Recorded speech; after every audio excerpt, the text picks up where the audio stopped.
никогда не догадаетесь, где я. Хотя Колизей меня, наверное, выдал. Да, я в Риме. Всем привет и добро пожаловать на мой канал. Меня зовут Алина, и я наконец-то добралась до города, который занимает особое место в моем сердце. Не знаю, как так вышло, но Рим я полюбила еще до того, как туда впервые попала. Почему-то я была уверена, что мне там будет хорошо и радостно. И это единственный город в этой поездке, в котором я уже была ранее. Поэтому и эмоции здесь немножко другие.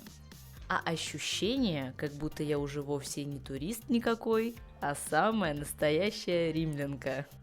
В этом влоге хочу показать не только самые известные места, хотя они, конечно, тоже будут, но и кое-что менее популярное и тихое.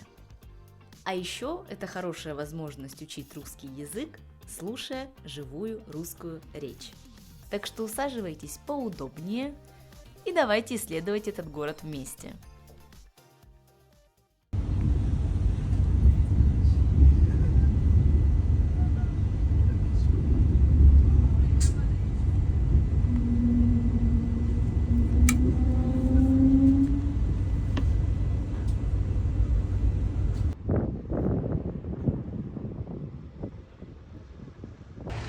В общем, ехала я, значит, на автобусе и увидела что-то очень масштабное и красивое. Решила, конечно же, выйти и посмотреть, что это такое.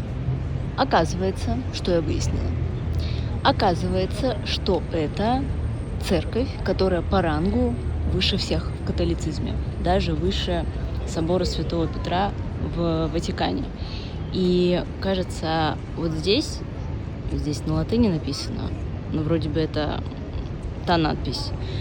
Написано, что это мать всех церквей Рима и мира. И в том числе это резиденция Папы Римского. Вон оно что.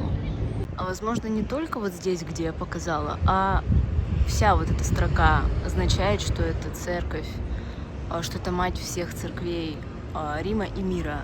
Я просто не умею, как вы понимаете, читать по латыни, но я увидела слово «матер» и подумала, что оно означает «мать». Такая вот логика была.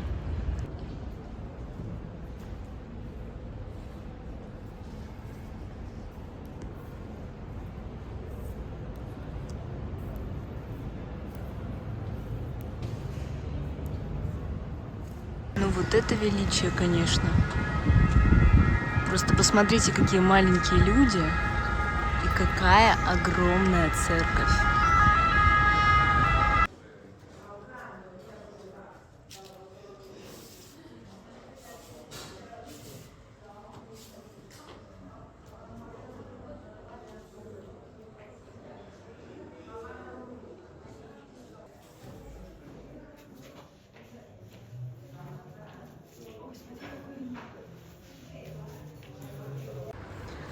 Вы знаете, как-то раз я услышала выражение «потеряться среди улиц». Я не помню, про какой город шла речь, но мне оно так понравилось, потому что оно настолько отображает мой стиль пребывания в новом городе. Я вечно теряюсь. Чуть голову не сбил. Я вечно теряюсь среди улиц. Редко, когда смотрю, куда мне надо идти, просто иду, где мне красиво и куда глаза глядят. И я теперь очень часто использую это выражение «потеряться среди улиц».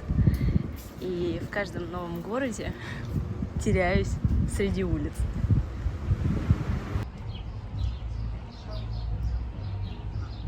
Обалдеть.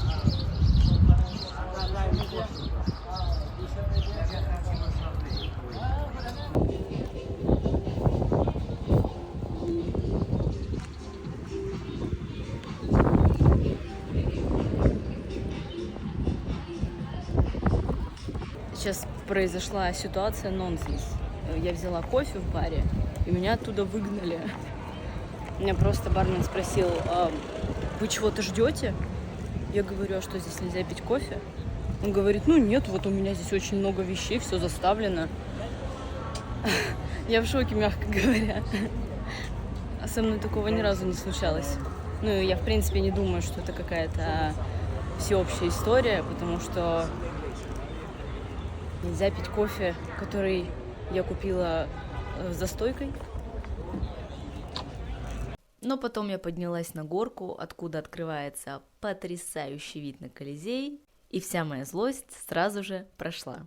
Кстати, часто мне это место попадается в рекомендациях, и про него говорят как про супер скрытую точку, откуда открывается классный вид на Колизей без толп туристов. То, что там не так много людей, это правда. Но по поводу того, что оно скрытое, я бы немного поспорила. Не такое уж оно и скрытое. Если немножко отойти подальше от Колизея, перейти через дорогу, то его достаточно просто найти. Но в любом случае, если вы о нем не знали и как-нибудь окажетесь в Риме и захотите сделать красивую фотографию напротив Колизея, это правда один из самых удачных ракурсов. А Колизей, как известно, должен быть отснят со всех сторон. Даже если ракурс не очень. Обалдеть, посмотрите, здесь есть карта, как росла Римская империя. Вернее, несколько карт. Вот здесь все начиналось. Вон маленькая белая точка, сам Рим. А потом, насколько она становилась больше со временем. Обалдеть.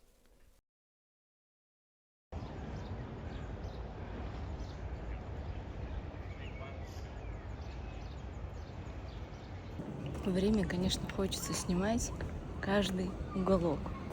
Но здесь такая невыносимая жара. Градусники везде показывают 36, но мне кажется, что на солнце намного больше.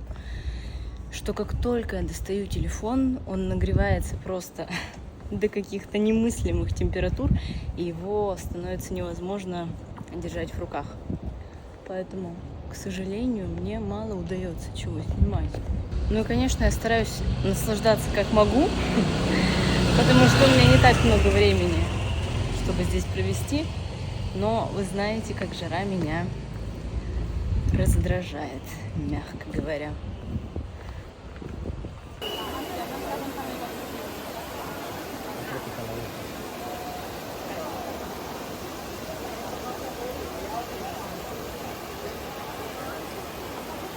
Вещь, которую я люблю здесь больше всего, это фонтанчики с питьевой водой.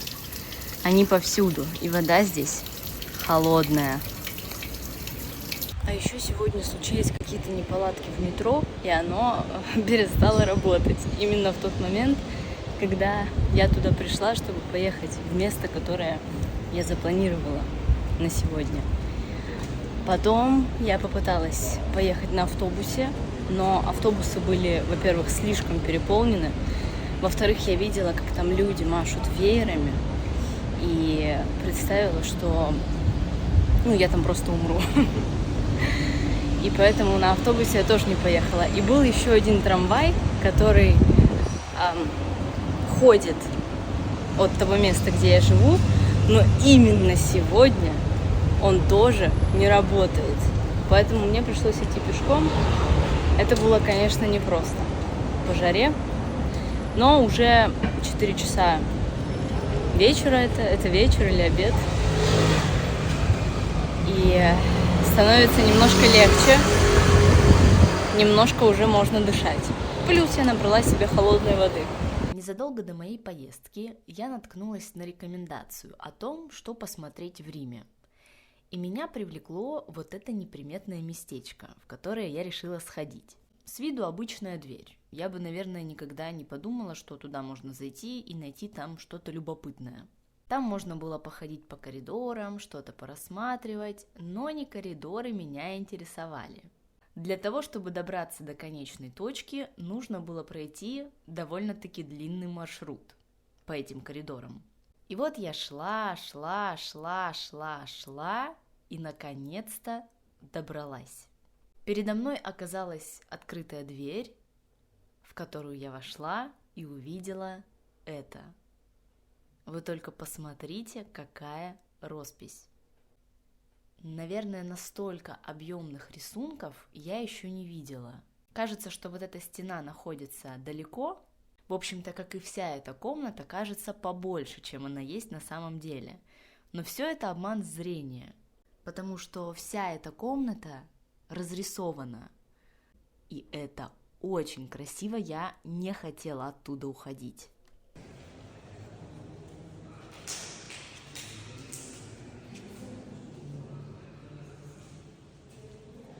И там же в одном из помещений была церквушка.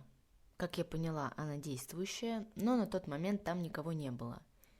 И можно было походить по этим комнатам и просматривать разные экспонаты.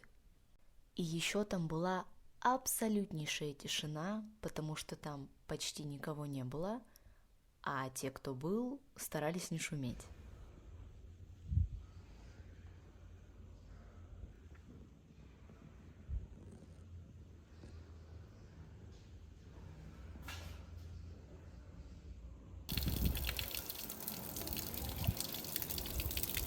Так интересно ходить по уже знакомым улицам, но еще интереснее, когда ты на них попадаешь с какого-то другого угла, с какого-то другого места. И когда понимаешь, что ты уже здесь когда-то был, просто подошел с другой стороны, становится очень прикольно. И сразу столько воспоминаний об этом месте, как я сюда впервые попала. Я старалась ходить как по старым, так и по новым местам, чтобы открывать для себя что-то новое, но и при этом не забывать то, что я уже когда-то видела.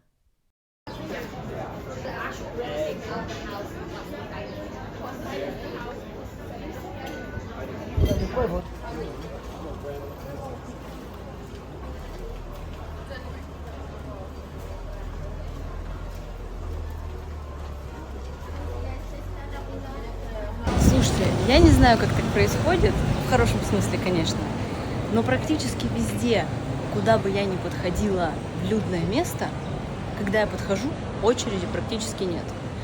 Как только я отхожу, я вижу, что за мной набежала уже куча людей, и я бы, скорее всего, эту очередь не стояла, если бы я изначально увидела такое количество людей. Я вот взяла себе тирамису. И это касается не только еды, это даже касается туалета или кассы в магазине одежды, что угодно. Мне кажется, я очень везучая. И вот в тему про тирамису, в которой я уже, кстати, села, что еще хотела сказать, что это не только касается тирамису, наверное, много чего, много каких блюд, которые из классических делают, добавляют что-то, что не делает его классическим. Вот в случае с тирамису, я здесь была в прошлом году, мне советовали это место, и я решила попробовать клубничный тирамису. Он был довольно-таки вкусный, но... Ой, или тирамису это оно? Оно было довольно-таки вкусное, но вот сейчас я съела классическое и поняла, что классическое не заменит ничто. Поэтому чаще всего, если я что-то беру, я стараюсь брать именно классическое. Очень редко, когда мне хочется поэкспериментировать, потому что я знаю, что, скорее всего, мне это понравится меньше, чем классика. А так у них есть очень много вкусов. Клубничный, фисташковый, карамельный, ореховый. Мне кажется, что это все не очень. Странно при этом, что у меня такое к этому отношение, с тем учетом, что я вообще-то люблю эксперименты. Но что касается еды, если пробовать что-то новое и что-то локальное из страны или из места, из региона, в котором ты находишься, то, наверное, в таком случае лучше брать классику. А я тут вот на площади Навона. Концерт там какой-то, пойдемте смотреть. Ну, вернее, я пойду, показывать не буду.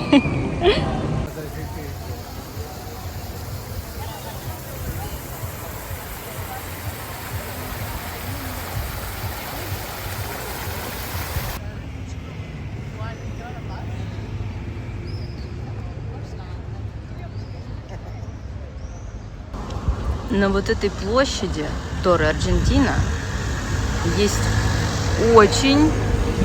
Где здесь? Очень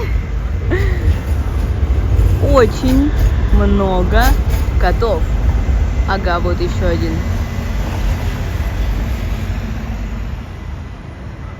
Как-то я вот сейчас пока мало насчитала, но... вон еще, кажется. Да. Нет, это не кот. Вон черный кот. Там я еще 2 котов видела. В общем, это как будто бы какой-то приют. Ну, не приют. Но, в общем, это место населяет очень много котов. Вот они, где котики спрятались. Вот. И вон.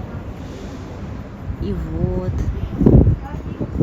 И где-то там еще.